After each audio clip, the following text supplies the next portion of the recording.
Hello বন্ধুরা, MD একাডেমিতে তোমাদের আরও একবার স্বাগত। আজ আমরা আলোচনা করতে চলেছি ভিটামিন ও খনিজ মৌল পার্ট 3। আগের দুটি পর্বে আমরা vitamin A, B, C, D এবং কিছু প্রাথমিক খনিজ মৌল নিয়ে আলোচনা করেছিলাম। আর আজ আমাদের আলোচনার বিষয় উল্লিখিত ভিটামিন ও খনিজ মৌলের অভাবজনিত রোগগুলি কী এবং তার লক্ষণ।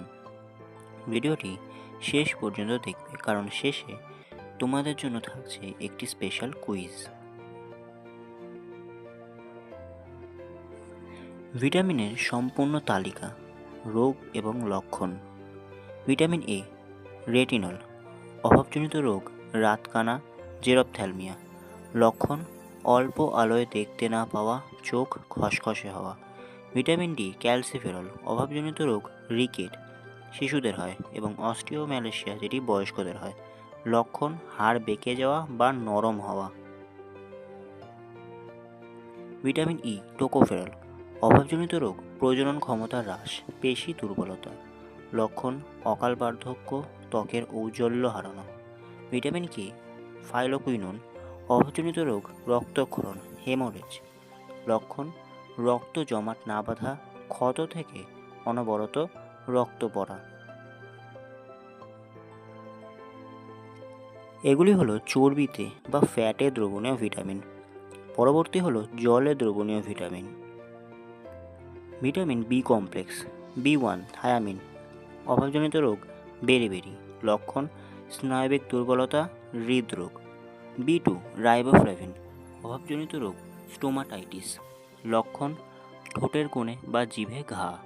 বি3 নিয়াসিন, অভাবজনিত রোগ পেলেগ্রা। লক্ষণ: চর্মরোগ, ডায়রিয়া, স্মৃতিভ্রম। বি5 প্যান্টোথেনিক অ্যাসিড, অভাবজনিত রোগ প্যারাস্থেসিয়া। লক্ষণ: হাত পা জ্বালা করা বা ঝিঝি করা। বি6 পাইরিডক্সিন, অভাবজনিত রোগ ডার্মাটাইটিস বা অ্যানিমিয়া। লক্ষণ: খিঁচুনি, ত্বকের সমস্যা। বি7 অভাবজনিত রোগ বায়োটিন, চুল পড়া এবং ত্বকের শুষ্কতা। বি9 ফোলিক অ্যাসিড, অভাবজনিত রোগ মেগালোব্লাস্টিক অ্যানিমিয়া। এবং বি12 সায়ানোকোবালামিন, যার অভাবজনিত রোগ পারনিসিয়াস অ্যানিমিয়া। লক্ষণ: মারাত্মক রক্তাল্পতা ও ক্লান্তি। ভিটামিন সি অ্যাসকর্বিক অ্যাসিড, যার অভাবজনিত রোগ হলো স্কারভি, যার লক্ষণ মাড়ি থেকে রক্ত পড়া এবং দাঁত আলগা হওয়া। খনিজ মৌলের সম্পূর্ণ তালিকা। প্রধান খনিজ মৌল দেখো: ক্যালসিয়াম, অভাবজনিত রোগ রিকেট, টিটেনি। লক্ষণ: হাড় দুর্বল হওয়া, পেশিতে খিঁচুনি। ফসফরাস, অভাবজনিত রোগ হাড় ও দাঁতের ক্ষয়, রিকেট সদৃশ লক্ষণ।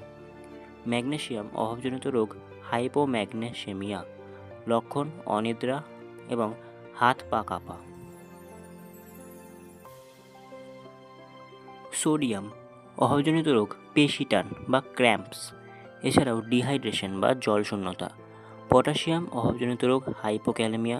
লক্ষণ: অনিয়মিত হৃদস্পন্দন, কোষ্ঠকাঠিন্য। ক্লোরিন, অভাবজনিত রোগ হজমের সমস্যা ও অম্লক্ষারের ভারসাম্য নষ্ট হওয়া। এবার কিছু ট্রেস মিনারেলস, যেগুলি আমাদের দেহে খুব সামান্য পরিমাণে লাগে। আয়রন, অ্যানিমিয়া বা রক্তাল্পতা, অভাবজনিত রোগ। লক্ষণ: শরীর ফ্যাকাশে হওয়া, বুক ধড়ফড় করা। আয়োডিন, অভাবজনিত রোগ গলগণ্ড বা গয়টার। লক্ষণ: থাইরয়েড গ্রন্থি ফুলে যাওয়া। এবং জিঙ্ক, এর অভাবজনিত রোগ হলো বামনত্ব বা বৃদ্ধি ব্যাহত হওয়া এবং ক্ষত শুকাতে দেরি হওয়া।